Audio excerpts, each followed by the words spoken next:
Go ahead and open up the int streams class, and in here let's learn about the int streams with range. And I'm going to show you how you can basically replace. So in here you've seen this code right here quite a lot. So if I type 4 and then I, have a look. So for I can say 0, and then let's say in here less or equal to 10. And if I shout here you've seen this a bunch of times. So this is a typical for loop, and it will print the numbers from 0 all the way to 10. Now there is a way that we can replace this with streams, and that is to use the int streams. So here, let me go and basically have a comment in here for a second. So I'm going to say shout with, and then 4, and then I. And to replace the same with int streams, so here I'm going to say with int and then stream and then exclusive. And I'm going to explain why exclusive, but for now let's together type in here int and then stream. So don't say stream, so make sure that you use the int and then stream. So this one, because the first one is from the package, is the name of my class. So here I'm going to say int stream dot, and then we can say range. So have a look. So range basically takes two things. It takes the inclusive, so start inclusive, and then end exclusive. So that's why I said exclusive. So here I'm going to say 0, 2, and then 10. And the result of this is actually a stream. So here, have a look. If I basically extract this to a variable, you can see that this is a stream. Have a look. So a stream of type integer. And with this, I can say int stream dot, and then for, and then each. But before I run for each, have a look at the methods available. So we have collect, average, distinct, so on and so forth. We will learn about all of those because it's all part of streams. But here, let's just say for each, and then inside it takes the int consumer, which is an action. So basically it goes like this. So it takes the value, and then I can shout the value in here, just like that. And IntelliJ is telling me that I can replace this with method reference right here, and it's the exact same thing. So if I run this, have a look, the output will be so 0 all the way to 9. And this is because it's exclusive, right? So 10 is exclusive. If you want 10 to be inclusive, so here, let's just copy all of this and then paste it right here. And here I'm going to say inclusive.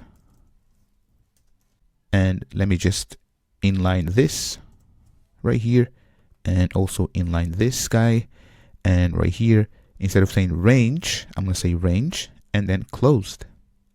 So have a look, end inclusive. So if I run this now, there we go. You can see that if I scroll down, have a look, with int stream inclusive, it goes from 0 all the way to 10. So what I want you to do is, still within int streams.java, go ahead and implement this method in here. So range iterating lists.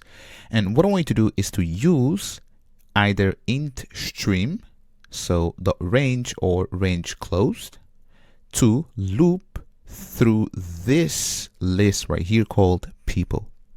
Give that a go, and I'm going to give you the solution in the next video. All right, let me go ahead and implement this with you. So in here, let's together use int stream dot, and in here I'm going to say range. So the reason why I'm saying range is because the index for the list starts from 0. So here I'm going to say range, and then from 0 all the way to people dot, and then size. Then what I'm going to do is I'm going to say dot and then for each. Now in here, remember, this gives me the actual value, but I'm going to call it index. And inside, what I can do is say people dot get and then index. And what I'm going to do is, let me just wrap this inside of a system.out.println, just like that. So you can see how this turns out to be with int streams. And again, this is exclusive. So if I run this, so this actually will print pretty much everyone. You can see it's a long list right here, and that's it. So also, if you want to limit, you can do a bunch of things. But for now, I just want to do this. So here, if I was to, for example, say range and then closed right here, run this, this will actually give me an error. Have a look. At the end, it will throw an error. So after looping right here, it will try to get, so there are a bunch of people in here. So let me go all the way down. And in here, you can see index out of bounds, because this right here is inclusive, but we know that lists, arrays, they all start from 0 and not from 1. So let me just go back, revert this, and there we have it. If you have any questions, please do let me know. Otherwise, let's move on. Before we end this section, there is one more method that I want to show you with int streams, and that is the int stream dot and then iterate. So iterate right here. So this takes a seed, which is the starting point, and then it takes the unary, so int unary operator, and this tells it how to increase the value, so the initial value. So if I press Control Enter, this takes the value, and this is the initial one.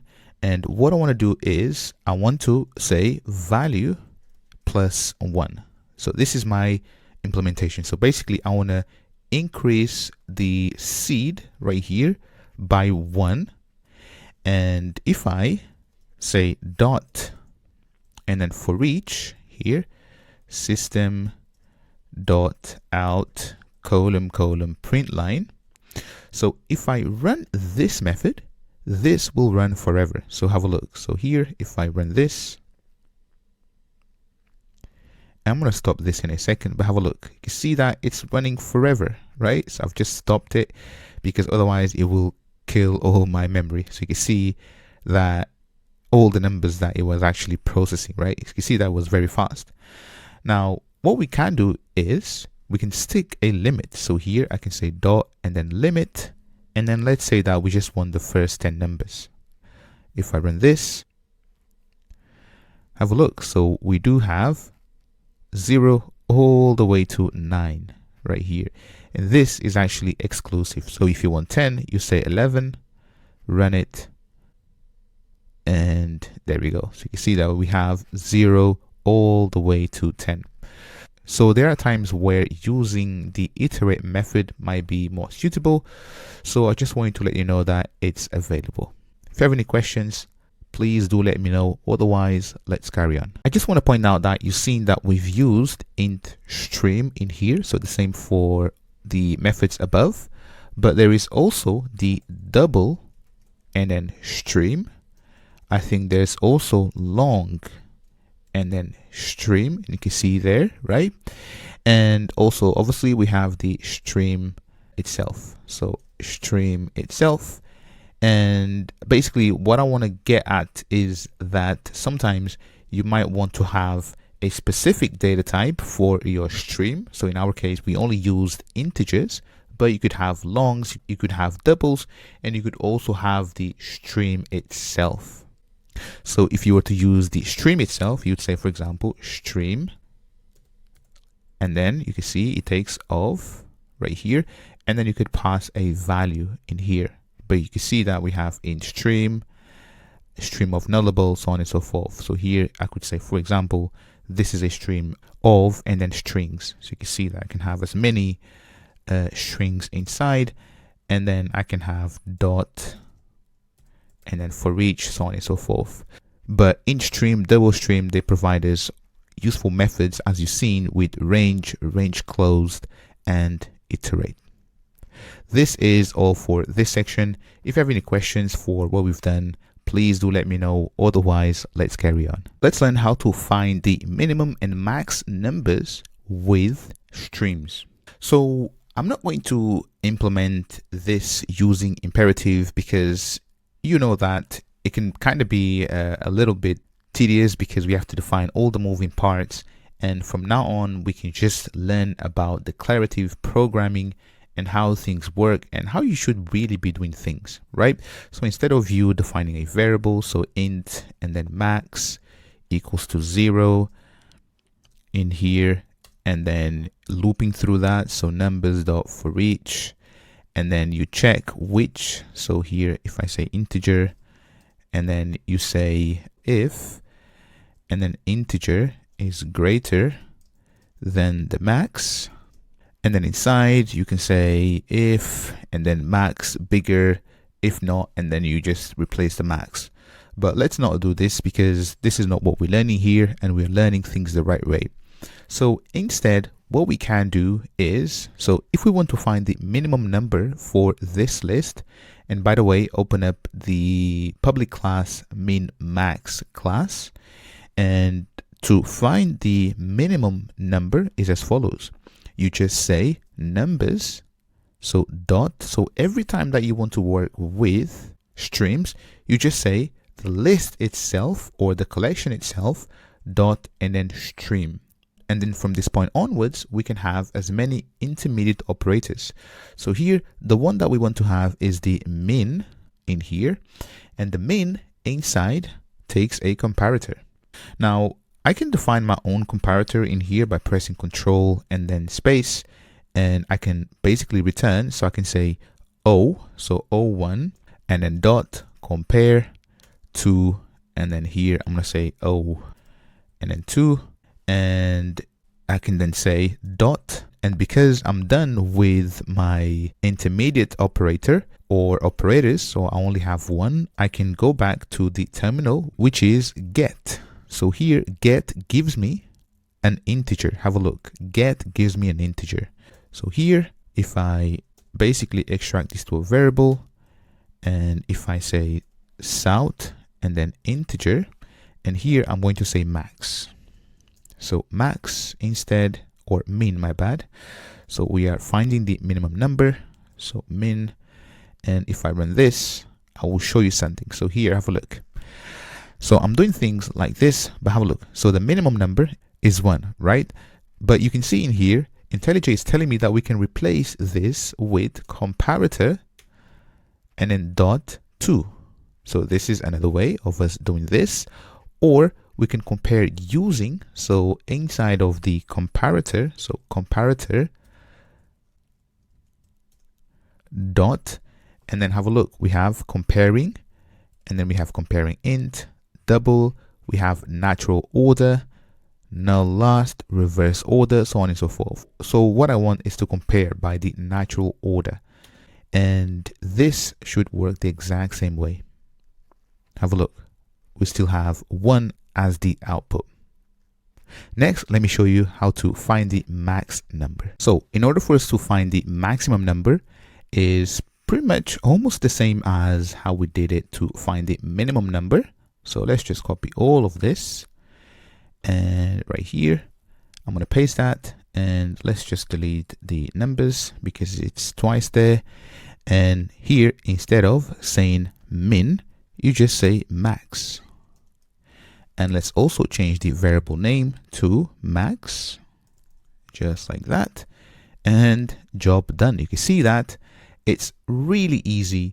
And instead of us defining all the moving parts, we just use streams, and it makes our lives much easier because this way we can just focus on what really matters, which is our business logic, right? There is no need for us to define all the moving parts to find a maximum number.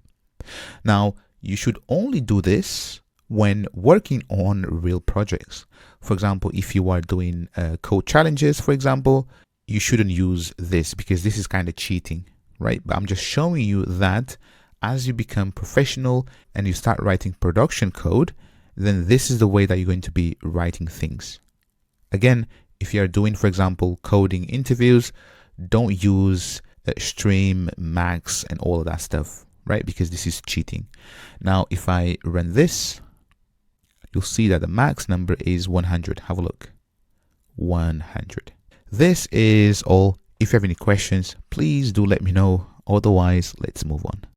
Go ahead and open up distinct and sets. And what I want to show you in this video is how we're going to remove all duplicates from any given list. So this could be numbers, so on and so forth, right? Strings and other data types. So inside of this method in here, let's take the numbers and have a stream. And to remove duplicates, we simply say dot and then distinct. Have a look. It's as easy as this. So now we have the distinct numbers. We can then say dot and then collect and then collectors to list. So here, let me just extract this to a variable, and then I'm going to call this as distinct. And you can see how this is super clean code. Now from numbers, we went to the abstraction, and in here we can have as many intermediate operators. In our case, we only have one, which is distinct.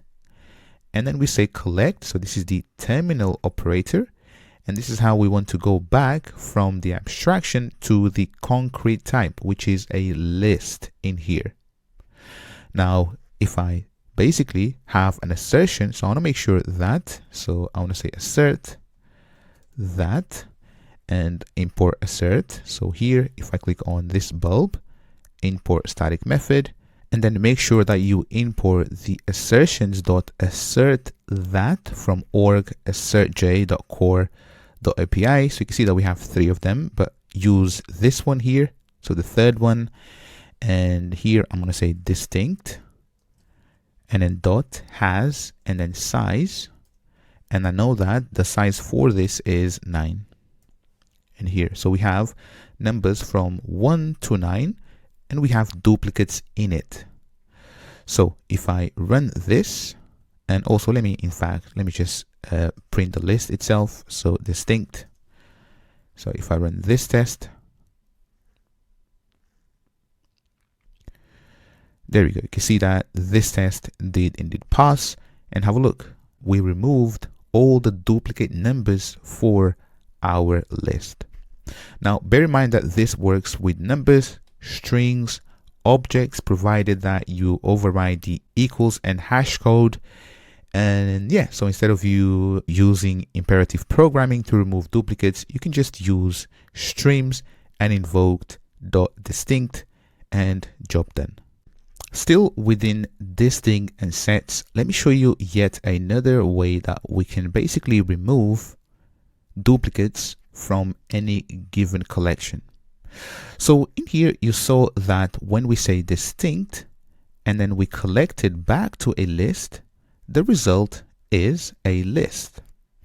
Now, if you've done some kind of Java, you know the difference between lists and sets, and that is the set cannot contain any duplicates.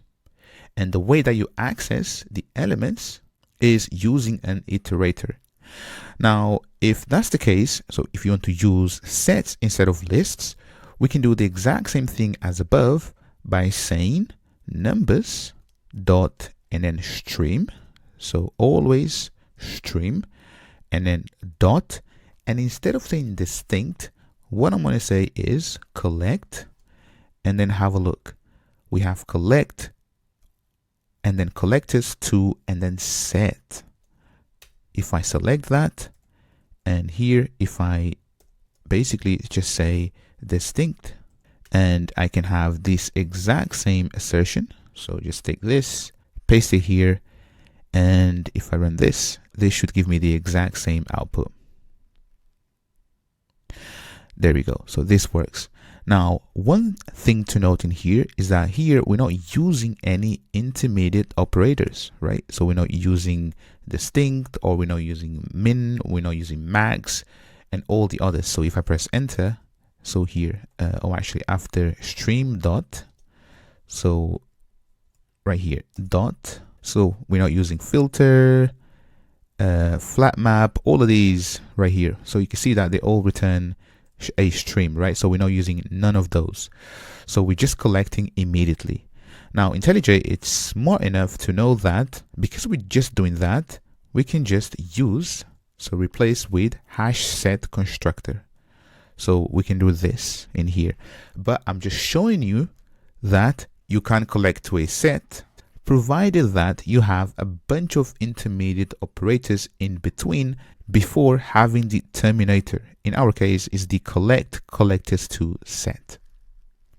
This is all for this section. If you have any questions, please do let me know. Otherwise, let's carry on learning about this awesome API. All right, so in this section, let's learn how to filter data with streams. So open up the filter class, and inside we have this very first test called filter. And what I want to do is I want to search for all the cars which have the price less than 2,000.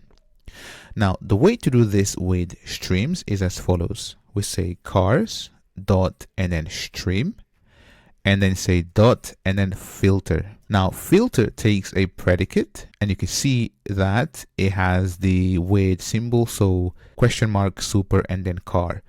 So if you want to learn more about generics, go and check my course on generics where I teach all of this. And also on functional programming, I teach predicates, consumers, by consumers, and all of that good stuff. So in here, what I want to do is I want to say car, and inside here, this right here is a predicate, and it has to return true or false. Now I want the car price, so car dot and then get price, to be less than 20 and then 1,000. So 20 underscore and then 30. So this makes it easy to read. Dot and then 00. So there you have it.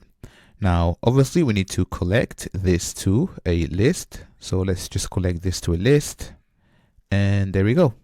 So if I put this on a new line, just like this, and this is easy to read. Now I'm going to extract this to a variable, and then I'm going to say cars less than 20K. There we go. And to be honest, this is it. So obviously, let me just print out to the console the list of cars. So here I'm going to say cars less than 20K dot, and then for each, and then system.out.println, just like that. So if I put this with spaces, so it's easy to read, and let's just run this for a second. There we go. So you can see that we have a bunch of cars, but what I want to show you here is have a look at the prices.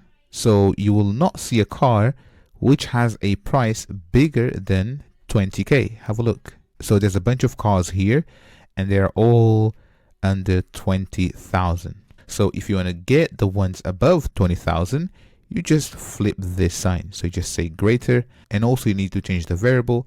But here, if I run this, you'll see that the cars now will have a higher price. So have a look, 23, 66,000, 34,000, so on and so forth.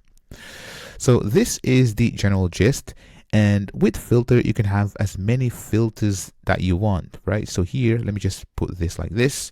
So if I wanted, for example, to say dot and then filter, I can also say car and then car dot and then get color, for example. So let's just say that we want all the yellow cars. So here, if I basically say dot and then equals and then yellow, and then run this, so hopefully we have a yellow car under 20,000 in here. So run it, and indeed we do have. So you can see they are all yellow, so yellow, yellow, yellow, yellow, and the prices are less than 20K. So you can see how you can use filter to filter down data. So it's really powerful, and one that you should use quite a lot. So in here, just to mention, so here this is a predicate. So if I extract this to a variable, have a look. So that's the predicate. The same here, if I extract this to a variable, that's another predicate. So you can see that this is a predicate and the filter receives a predicate. Again, if you're not sure about predicates, go and check my course on functional programming with Java, where I teach all of this. If you have any questions, please do let me know. Otherwise, let's move on.